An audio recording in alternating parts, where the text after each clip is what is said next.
Hello friends, this is Gaurav Lath big bull coach. So आज शनिवार के दिन एक स्टॉक स्पेसिफिक व्यू ले लेते हैं। कल एक सज्जन का रिक्वेस्ट आया था कि मैं स्टैनली लाइफस्टाइल्स पे अपना एक व्यू दूं।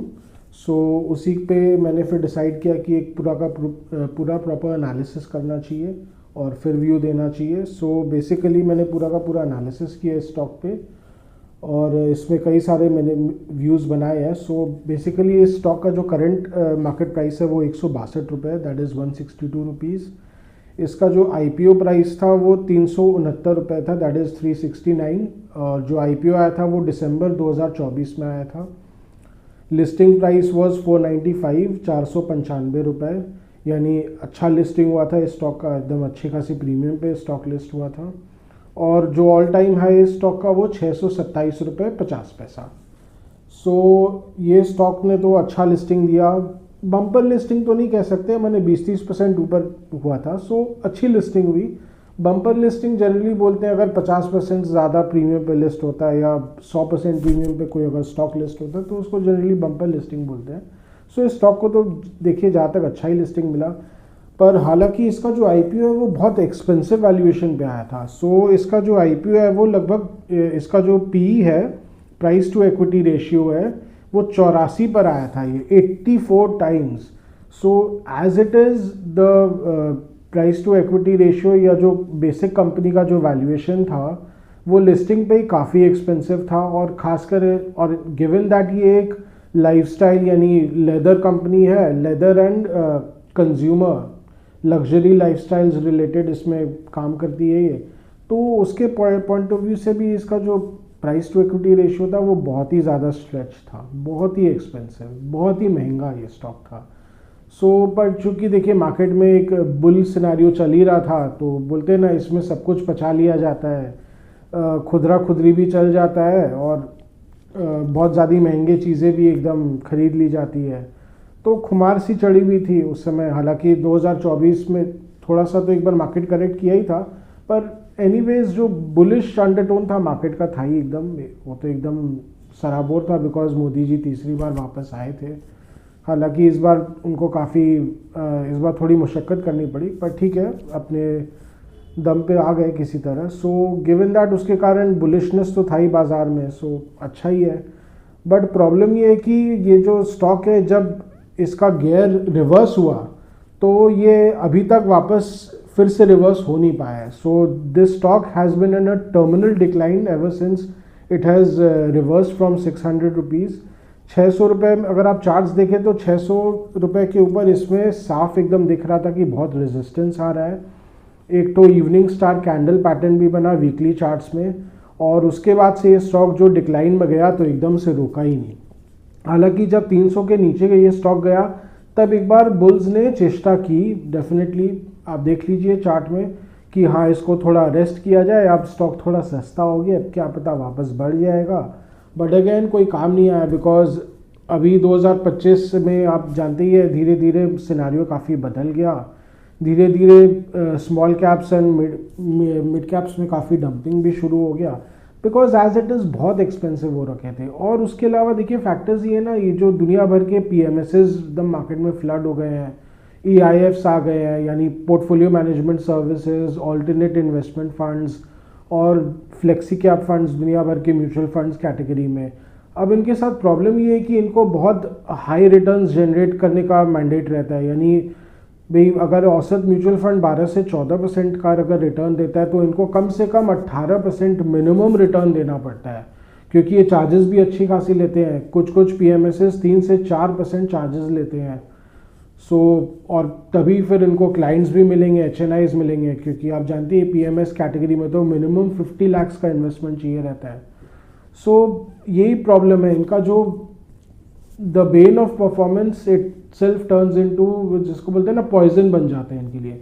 अनाप शनाप वैल्यूएशन में स्टॉक्स फिर खरीद लेते हैं, होपिंग दैट कोई they will get a greater fool at higher prices. वो ग्रेटर फूल थ्योरी फिर काम करना शुरू कर देता है, और फिर जब रिवर्स होता है तो बस सबको एग्जिट करने का होड़ मच जाता है। वही हुआ है स्टॉक के साथ। तो ये जो स्टॉक में जो डिस्ट्रीब्यूशन शुरू हुआ है वो अभी तक ख़त्म नहीं हो पाया। हालांकि अगर आप देखें तो 2 फरवरी को जब Indo US trade deal announce हुआ था उसके बाद स्टॉक में एक छोटा सा रिवर्सल आया था, बट अगेन वो काम नहीं आ पाया, उसको भी एकदम जैसे ठोक दिया गया। वो वीकली चार्ट्स में अगेन एकदम साफ दिखता है। सो इस स्टॉक का जो डिक्लाइन तो अभी भी जारी है, और मुझे जहाँ तक लग रहा है कि ये हो सकता है अपने बुक वैल्यू के काफ़ी पास आ जाए। बुक वैल्यू तो इसका 80 रुपये के आसपास ही है। सो ये स्टॉक का it is a classic bear market scenario. मैं बहुत इमीडिएट जो इसके इमीडिएट लास्ट क्वार्टर की अर्निंग्स के बेसिस पे कुछ नहीं बोलूँगा, बिकॉज अगेन कंप्लायंस इश्यूज आ जाते हैं उसके कारण। बट ओवरऑल अगर आप देखें तो फाइनेंशियल ईयर 22-23 से भी इस स्टॉक में हार्डली कोई अर्निंग्स ग्रोथ हो पाया है। So it is not been able to deliver. अनाप शनाप वैल्यूएशन में तो लिस्ट हो गया, यानी करीब 3600 करोड़ के मार्केट कैप में इसका जो पीक मार्केट कैप था वहाँ से ऑलरेडी अब डिक्लाइन करते करते 1000 करोड़ के नीचे चला गया इसका मार्केट कैप, और अभी और वैल्यू इरोजन बाकी है स्टॉक में most likely, because as it is अभी भी इसका जो प्राइस टू इक्विटी 30 के ऊपर ही बैठता है। सो नॉर्मली जो consumer and luxury lifestyles related जो कंपनीज है वो ज़्यादातर 20 से हिस्टोरिकली देखा जाए तो 20 से 30 के वैल्यूएशंस पे ही ट्रेड करती आई है। और चूंकि ये कोई धुरंधर भी नहीं है, ये एक स्टॉक, ये एक इमर्जिंग स्टॉक है, पर अपनी स्पेस का कोई धुरंधर स्टॉक नहीं है ये। सो इट इज़ भी, इसको स्टार्टअप तो नहीं बोल सकते, but it is a novice, relative novice. 2007 में इंकॉर्पोरेटेड कंपनी है ये, तब से इसने धंधा शुरू किया है। So it is a newly emerging company, no doubt. Company का ऐसे देखिए फंडामेंटल्स कोई बहुत ख़राब भी नहीं है, हालांकि अभी थोड़े से प्रॉब्लम में रहा है, बिकॉज एज इट इज़ आप देखिए तो जो इंडो यूएस ट्रेड डील को लेके जो अनसर्टेनिटीज़ पिछले साल चल रही थी, जो ट्रम्प बाबू ने भारत पे टैरिफ लगाया 50% का, वो जितने भी एक्सपोर्ट रिलेटेड कंपनीज़ है सब पे उसका असर पड़ा है। ये कंपनी भी कोई डिफरेंट नहीं है, ये कंपनी भी एक एक्सपोर्ट डिपेंडेंट कंपनी है। तो देखिए इनका तो प्रॉब्लम आना ही आना है, तो इनको अभी भी देखिए प्रॉब्लम सिनेरियो रहेगा, और अभी जियोपॉलिटिकल रिस्क ख़त्म होने का नाम नहीं ले रहा है। अब तो आज ट्रम्प बाबू ने ईरान पे हमला कर ही दिया, सो उस पर एक अलग वीडियो में बताऊंगा। तो कहीं ना कहीं ये स्टॉक के लिए अभी भी बेयर मार्केट तो सिनेरियो ख़त्म नहीं लग रहा है मुझे।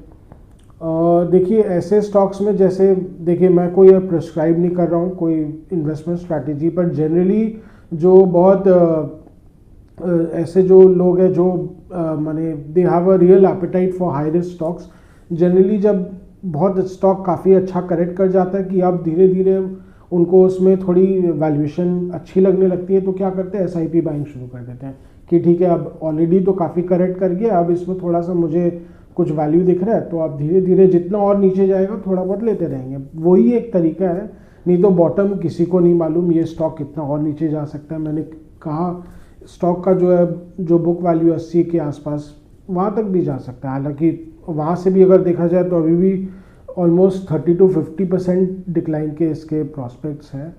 सो देखिए अगर आप जो बहुत ही जिसको बोलते हैं ना, आप बहुत रिस्क फ्रेंडली इन्वेस्टर नहीं है, आप बहुत ज़्यादा थोड़े से रिस्क अवर्स हैं, तो आप जनरली अवॉइड ही कर सकते हैं ऐसे स्टॉक्स को, क्योंकि दिख ही रहे अभी भी ये स्टॉक नीचे जा सकता है।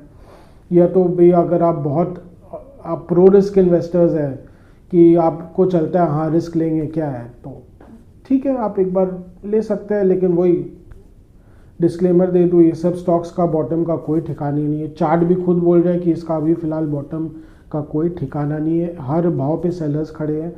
प्रॉब्लम यही है ना, सो कहीं ना कहीं, और जिनके अब पोते रह गया हाई लेवल्स पे, अब वो कुछ कर नहीं सकते। ये स्टॉक कब रिबाउंड करेगा, हाँ, और उसके अलावा प्रॉब्लम क्या हो जाती है कि जब ये सब स्टॉक्स वापस चलने लगते हैं 20-30%, 30-40% जब बढ़ते हैं, तो यही जो ट्रैप्ड इन्वेस्टर्स तुरंत बेचने आ जाते हैं, so they are ready to get out. उसके कारण ये सब स्टॉक्स जो है वो काफ़ी लंबी अवधि तक ट्रैप्ड भी रहते हैं एक बेयर मार्केट सिनेरियो में, unless the company itself starts to really perform fundamentally.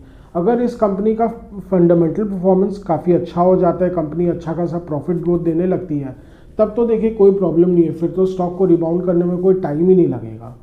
But अगर ऐसा नहीं हो पाता है तो राजा आपको फिर बोलते हैं ना बहुत लंबी अवधि के लिए तो होल्ड करना पड़ेगा, कुछ बोला नहीं जा सकता है। But it is a typical bear market scenario case, and it is a typical learning lesson for many investors, जो अगर हाई लेवल पे आईपीओ के आसपास जो इन्वेस्टर्स दबा के रखे हुए हैं तो उनको भी समझ जाना चाहिए कि ये सब जो सामने से तो बहुत अच्छा लगता है, लेकिन ये सब आईपीओस जो है वो बहुत ज़्यादा रिस्की हो जाते हैं।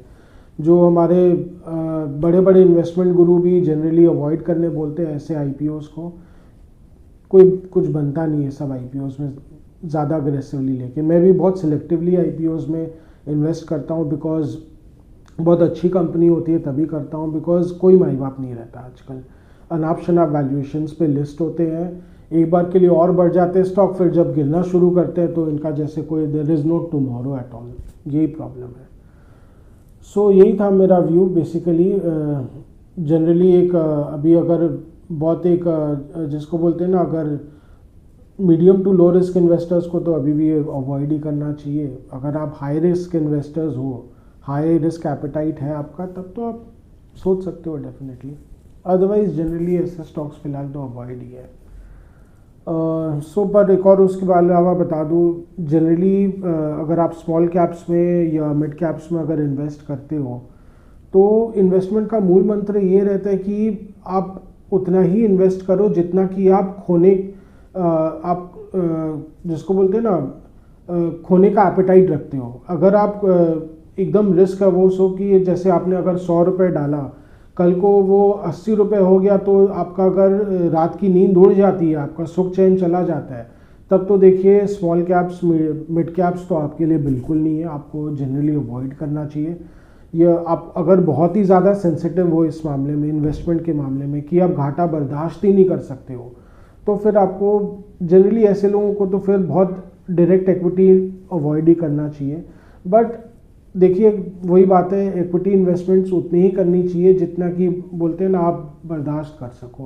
भाई आप उतना ही इन्वेस्ट करो कि अगर स्टॉक अगर नहीं परफॉर्म करे या कुछ डिक्लाइन कर जाए तो आपके लाइफस्टाइल में, आपके पीस ऑफ माइंड में कोई फ़र्क नहीं पड़ना चाहिए। ठीक है, ये तो एक लर्निंग लेसन है उस हिसाब से। सो यही मैं बता दूँ। सो अभी तक का स्टॉक का जितना व्यू है मैंने दे दिया। हाँ, उसके अलावा इस स्टॉक में हाँ एक मुझे और व्यू देना था। मैंने काफ़ी एनालिसिस किया था स्टैनली लाइफस्टाइल्स पे। इसका जो अगर डीपर अगर फंडामेंटल्स देखें तो कहीं ना कहीं काफ़ी प्रॉब्लम्स तो है। इस जनरली आप देखें जितने भी leather and export related items के स्टॉक्स होते हैं, इनका जो आरओई बहुत कम होता है। इस कंपनी का भी आरओई 8% से ज़्यादा है नहीं, रिटर्न ऑन इक्विटी जिसको बोलते हैं।